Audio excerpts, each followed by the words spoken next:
Hi everyone, welcome back to the channel. So today, in honor of the Wheel of Time TV show premiering this weekend, the end of the week, I wanted to basically give a little bit of a character update right before I do my land and moraine painting video and character breakdown video. I wanted to do like a little bit of an update for our main Targaryen 3. So I want to talk a little bit about Matt and Rand and Perrin at this point in the story. I am currently on book 10. I just finished book 10. The review should be, I haven't filmed it yet, but the review should be coming up next week. So, also, while I talk about Perrin, Matt, and Rand at this point in the series, I am going to have a painting time lapse video play, as you can see, because I want to show you all the new paintings that I'm doing based on the character photos that we got for the TV show. So I'm basically mixed a couple of them together and kind of redid them a little bit and add my own little bit to it and stuff. So I want to share that with you all. And as always, make sure you follow my Instagram and check out more of my art. I haven't been posting as regularly as I normally do, but I'll definitely be posting more. And make sure you like this video and subscribe to the channel if you haven't done so already. And let's begin.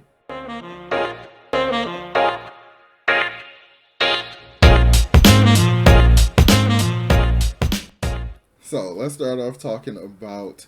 Um, so first, let's talk about Rand. So Rand at this point in the series is very different than the first time I did a painting of him and talked about him. He was very much like just our main protagonist and stuff. This unwanting or unwilling kind of chosen one, the reluctant chosen one, I guess. And he is very different now. He is pretty much into his own power. Around a crown of swords, I believe, is when it kind of became clear that he was less reluctant about all this power he was amassing and just got to the point where he was like, give me the crown, and like tossed it on his head and stuff. And he's also like a lot more comfortable with killing. Like, so he gets to the point where he is bonded with his, wives or future wives at this point.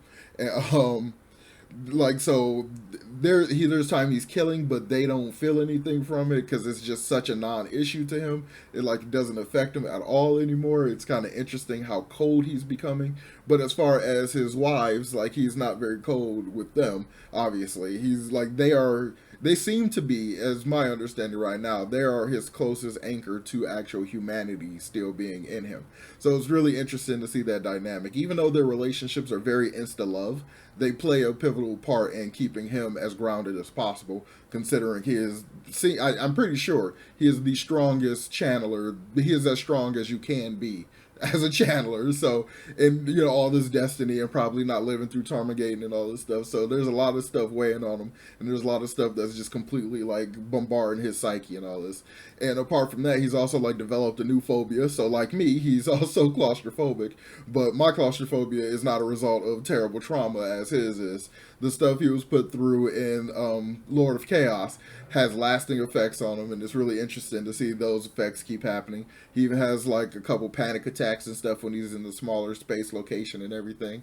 I really appreciate that kind of development stuff with him, especially considering for a long time he was just very much reluctant, didn't want to do it, and basically trying to run the other direction, and was just like resistant to a lot of stuff. Now he has a lot of agency, and now he's like just stepping up in his own and like killing people, taking power, and is basically ready for this battle. He's fought so many Forsaken that I don't even think if he had to fight the Dark One himself, he'd be too intimidated by it at this point.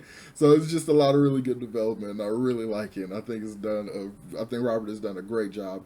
All the way up to book 10. Like, obviously it probably continues, and I hope Brandon continued it along to the finish to keep this good development going and stuff. So I really like Rand, and I like his development. I think it's coming along really well, and I'm really appreciating that he is so significantly different now than he was then. So similar with Matt. Matt for a long time was very steady. Matt, until he dealt with all the stuff in Royadon, I think. Yeah, Royadon, when they went to the city and everything. I think that was basically the point where his character really started to shift.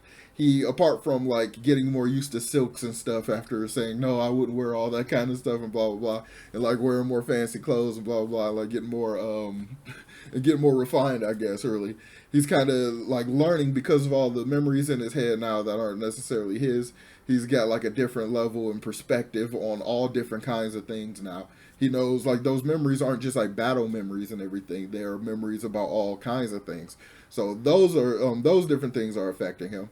His luck is affecting him and making him think about things in different ways and strategic ways and stuff. The dice in his head and stuff make him think of things in different ways and everything. And just the positions in which he's been thrust in recently has completely shifted him. He's now a leader, and now he's taking on way more responsibility. He's basically adopted a child. Like, he's responsible for all these soldiers and stuff. And he's like less like I don't know, needling and stuff like that. Even with like Nynaeve and stuff, he would kind of give her a little bit of crap, but he's like a much less like a little kid brother kind of annoyance than he was way back when they were younger and whatnot. So I think that's really cool. Like, and then he's gone through some tragic stuff when he was with that crazy queen in Ebudar, who trying to Stockholm syndrome because she queen rape and crazy. And I am a spoiler for Crossroads Twilight. We find out she is now headless, and I am okay with that. So I am totally okay with that outcome. But so like that also had well, it's yet to be seen if that truly had an effect on him, because the last report he was like he felt responsible for her death and was lamenting it a little bit. So I don't know exactly how that'll affect him and all this stuff going forward precisely, but I'm pretty sure it'll have a lasting effect on him.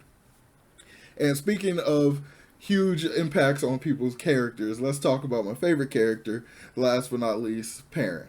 So Perrin has been, like, similar to Matt, he has been incredibly steady for a long time. I think apart from, like, the beginning, like, around, in Eye of the World, I think, even when they first was, like, fighting and everything, he, like, well, that's not really character development, that was character establishment, really, so I can't even say that. But, like, so I guess my first noticeable bit of character development was probably Demise Well, really, because everything else before that felt very in line with the character as I understood him, or at least as I was projecting onto him. Like, so it felt very much in line.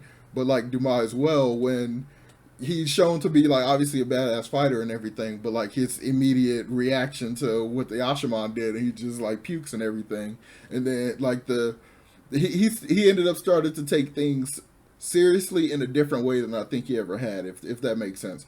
He's like more protective of other people and stuff, and started to have like more, I guess, adult values on things and everything.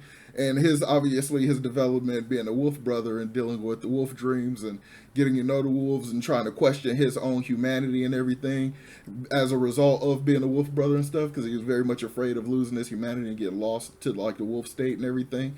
So him kind of coming to terms with that and getting more in balance with it, especially around the Battle of Demise Well, when he really like kind of plunged into that. So now it's like more a part of who he is. So that's major interesting development.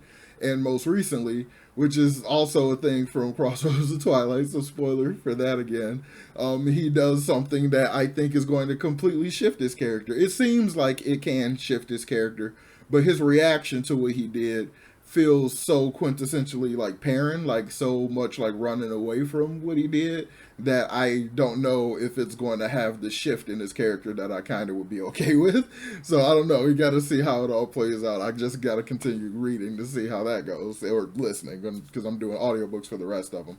And so yeah, those are the 3 Targaryen characters. Those are basically how I see the characters at this point in their development that they've gone through. And I think it's really cool. And I'm really enjoying the series. And I love learning more about these characters. And I really hope you like this painting. So make sure you follow me on Instagram. Make sure you like this video and subscribe to the channel if you haven't done so already. And leave me a comment. Let me know what you like about the painting, or what new developments, at least up to book 10, what shifts in these character and personality did you like the most when you were going through the series, or as you're going through the series. So yeah, let me know about that in the comments down below, and I will talk to y'all next time.